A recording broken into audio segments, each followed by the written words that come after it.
வணக்கம் மக்களே, இது ப்ரோமோ உலகம். எல்லாரும் எப்படி இருக்கீங்க? சிவாங்கி வந்து இன்ஸ்டாவில் அவங்க பாலக்காடில் நடந்த கான்சர்ட்டை பற்றி இப்போ நியூஸ் பேப்பர்லலாம் வந்திருக்கா. இதுதான் சிவாங்கி இன்ஸ்டாவில் ஷேர் பண்ணி so much love from Palakkad அப்படின்லாம் போட்டிருக்காங்க. மீடியா மிஷன்ஸ் வந்து என்ன ஷேர் பண்ணியிருக்காங்கன்னா, மீடியா மிஷன்ஸில் இப்போ ரீசெண்டாக ரிலீஸ் ஆன பாட்டு, அதாவது வந்து ஐயனார் அப்புறமா பிரியங்கா பாடின பாட்டுக்கு வந்து டான்ஸ் ஆடி தான் போட்டிருக்காங்க. அது நம்ம சிவாங்கியும் டான்ஸ் ஆடுறாங்க மக்களே. வர 15th அன்னைக்கு நம்ம சிவாங்கி வந்து பாண்டிச்சேரியில் ரக்ஷிதா சுரேஷ் கூட ஒரு கான்சர்ட் வந்து பண்ண போகிறாங்க மக்களே.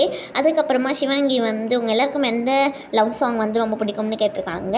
ஒருவேளை அதில் வந்து நிறையா யார் வந்து சொல்கிறாங்களோ அந்த பாட்டு சிவாங்கி வந்து பாட போகிறாங்கன்னு நினைக்கிறேன். அதுக்கப்புறமா இன்றைக்கி அஸ்வின் இன்ஸ்டா ஸ்டோரி ஃபுல்லாக முருகரை பற்றி தான் ஷேர் பண்ணிக்கிட்டு இருக்காங்க. அப்புறமா புகழோட கானா பீனா பாட்டு இப்போ வந்து ரிலீஸ் ஆகிடுச்சு. அதுக்காக ரக்ஷனும் அவங்களுக்காக விஷ் பண்ணியிருக்காங்க. ஜிவி பிரகாஷ்லாம் கூட டேக் பண்ணியிருக்காங்க. இந்த வீடியோ உங்கள் எல்லாருக்குமே பிடிச்சிருக்கும்னு நினைக்கிறேன். பிடிச்சிருந்தா லைக் பண்ணி ஷேர் பண்ணிவிடுங்க.